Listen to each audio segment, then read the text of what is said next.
উনি সরজমিনে জায়গায় গিয়ে সেগুলো কালেকশন করেছেন এবং আমাদের কাছে সংগ্রহ করে যে আমাদের কাছে উপস্থাপন করেছেন, এটি অত্যন্ত বিস্ময়কর। অনেকেই আমরা লোক সংস্কৃতি নিয়ে লেখালেখি করেন, গবেষণা করেন, কিন্তু তারা জায়গায় গিয়ে সেই জিনিসটি করেন না। তো জায়গায় গিয়ে যিনি সংগ্রহ করেন তিনি হলেন একজন বিশিষ্ট। তাই আমি মনে করি তালুকদার সারোয়ার জাহানের যে বইটি অত্যন্ত মূল্যবান, লোকসাহিত্য চন্দ্রকুমারদের পর যে আরো সংগ্রহ করা যায় অনেকেই করেছেন, কিন্তু আমরা দেখেছি সেগুলো চর্বিত চর্বণ হয়েছে। আর আপনারা জানেন যে একটি গ্রন্থ প্রকাশ করতে গেলে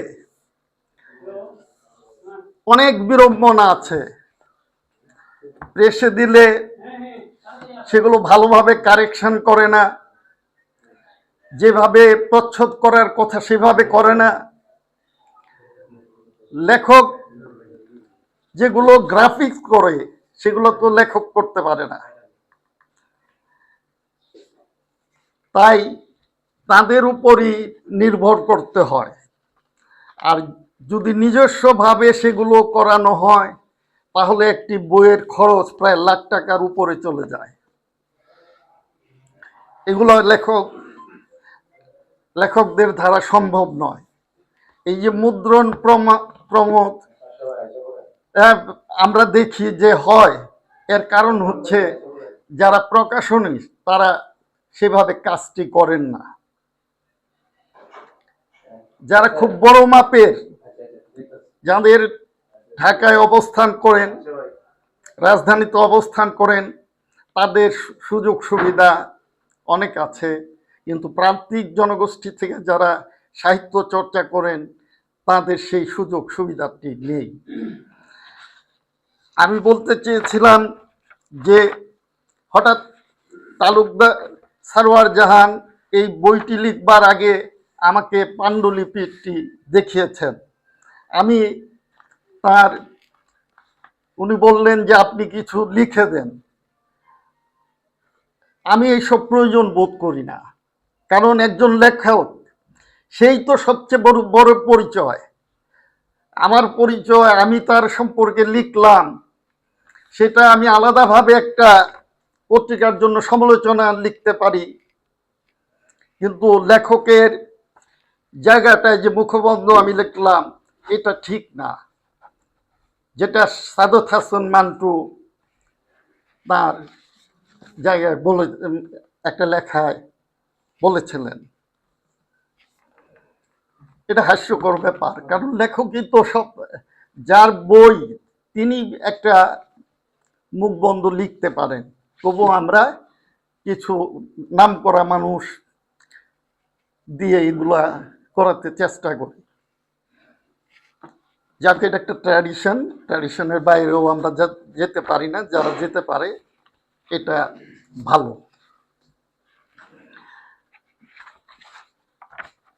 উনি যেখানে অবস্থান করেন সেই মোহনগঞ্জের সোনা গাগলাজোর, সেই গ্রামটি অত্যন্ত প্রত্যন্ত অঞ্চল। সেই জায়গা থেকে উনি অনেক জিনিস সংগ্রহ করেছেন এবং নেত্রকোনারও অনেক জায়গার জিনিস সংগ্রহ করেছেন। আমি সঞ্চালন করতে যে কিছু কথা বলছি এই কারণে, যেহেতু এই বইটার সঙ্গে আমি কিছুটা জড়িত।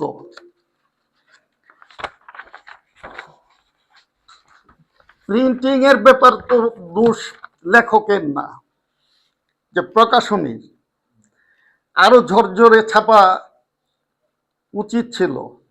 উনি সেটা প্রতিবাদও করেছেন যে ছাপাটা একটু খারাপ হয়েছে, ফটোগুলো স্পষ্ট হয় নাই। তো উনি যিনি প্রকাশক তিনি এটার উত্তর দিয়েছেন যে এত অল্প পয়সায় ভালো ছাপা হয় না, আন্তরিকতা থাকলে সবই হয়। কারণ আমরা যখন কম্পিউটারে এই জায়গা থেকে একটি ঝকঝকে ছাপার কিছু বের করতে পারি, তাহলে সেইটা প্রিন্টিং যে প্রেসে যখন হয় সেই জায়গায় কেন সুন্দর হবে না? যাই হোক, এইগুলা হলো দায় সারা, অনেকটা কমার্শিয়াল ভাবে তারা করে। আর যে জিনিসগুলোর কথা বলতে চাচ্ছি, যে এই যে উনি ধারাবাহিকভাবে লিখেছেন, আমি খুব আশ্চর্য হয়েছি যে আগে জানতাম যে চিঠি দিয়ে ডাকাতি হয়। সেই তৎকালীন পাকিস্তান আমলে আমরা ছোট, সেই সময় এই এই অত্র অঞ্চলে সেই ডাকাতের একটা ভয় ছিল। রঘু ডাকাত নামে একজন ডাকাত, সে চিঠি দিয়ে ডাকাতি করত এবং উনার সংগ্রহে সেই চিঠিটাও ছিলেন, উনি কালেকশন করেছেন এবং এই চিঠিটা এই জায়গায় ছাপিয়ে দিয়েছেন। ডকুমেন্টারি একটা জিনিস করতে গেলে যেটা দরকার সেটা এই বইয়ে আছে, এবং তিনি প্রত্যেকটা জিনিসের জায়গায় গিয়ে এগুলার বর্ণনা আছে। সেই দিক থেকে বইটি অত্যন্ত সমৃদ্ধ। এবং আমরা দেখেছি যে সাহিত্য, লোক সাহিত্যের যে ভান্ডার অত্র অঞ্চলে দীনেশ বাবুর সংগ্রহ করার, চন্দ্রকুমারদেরকে দিয়ে সংগ্রহ করার পরেও যে আরো অনেক কিছু ছিল যেগুলো সময়ের আবর্তনে আর কিছু কালেকশন করতে পেরেছে, হয়তো আর কালেকশন করা যাবে না। এখন আমাদের সংগঠনের সভাপতি মহোদয় একটি কথা বলেছেন যে এই বইটি যে আরো সমৃদ্ধ করা, যে ছোট ছোট ভাবে যেগুলো করেছেন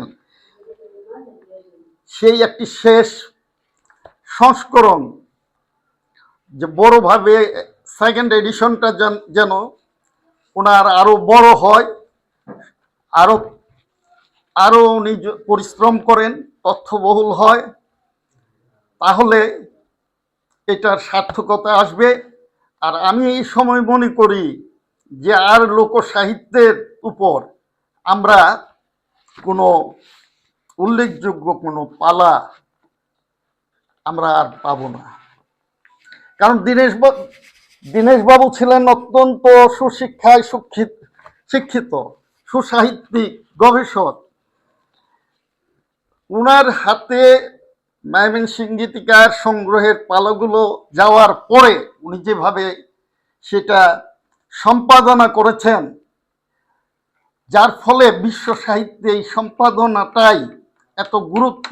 সংগ্রহ আমরা সবাই সংগ্রহ করতে পারি, কিন্তু সম্পাদনা করা এটা বড় কঠিন কাজ। উনি যেভাবে বিন্যাস করেছেন, ময়মনসিংহ গীতিকার এই যে এখানে আছে পূর্ববঙ্গ গীতিকা 2 খণ্ডে,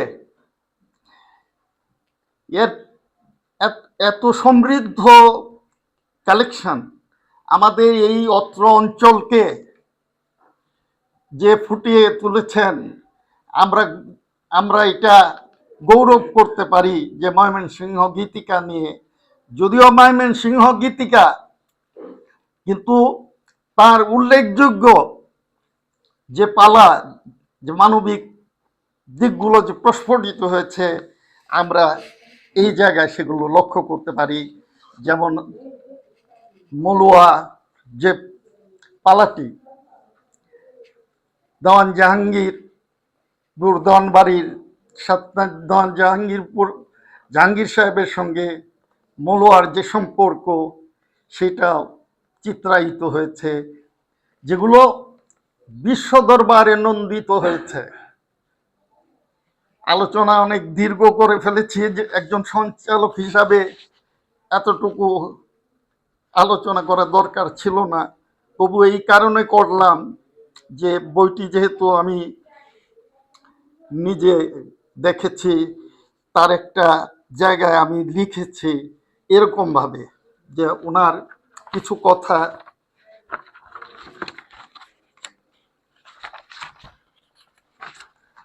কথা এটা আমাকে বললেন যিনি একটা কিছু লিখে দিতে।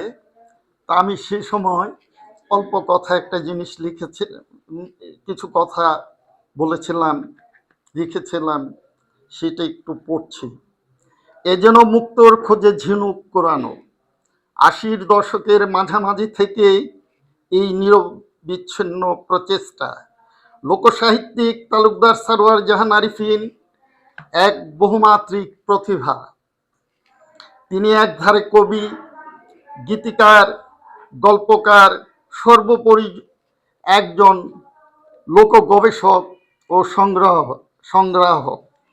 এরই মধ্যে লোকসাহিত্য ও সংস্কৃতির গবেষণামূলক গ্রন্থ প্রকাশিত হয়ে গেছে। গ্রন্থ দুটি পাঠক সমাদৃত হয়েছে ব্যাপক। লেখক হঠাৎ তার তৃতীয় গ্রন্থ প্রকাশের আগ্রহ ব্যক্ত করায় আমি তাকে উৎসাহিত করলাম। মাসখানেক পর তিনি পাণ্ডুলিপি নিয়ে হাজির। আমি অবাক। কিছু লেখা পূর্বে পড়েছি, বাকি লেখাগুলো উনি পড়ে শোনালেন। আমি মুগ্ধ হয়ে শুনেছি। আর তিনি যখন এ সম্পর্কে এক কলম লিখে দিতে বললেন, তখন আর না করতে পারলাম না। এক ধরনের দায়বদ্ধতা এবং অনেকটা প্রবন্ধগুলোর প্রতি আকৃষ্ট হয়ে তিনি নেত্রকোনা জেলার অজপাড়াগাঁয়ে ছড়িয়ে ছিটিয়ে থাকা গ্রামীণ লোকসাহিত্য ও সংস্কৃতির কিছু অজানা তথ্য এবং তত্ত্বে বইটিকে সমৃদ্ধ করেছেন। আমার ধারণা এই শ্রম সাধ্য গ্রন্থটি সর্বমহলে আদৃত হবে। আমি তাই সৃষ্টিশীল কর্মের ভূয়সী প্রশংসা করছি। ধন্যবাদ সবাইকে।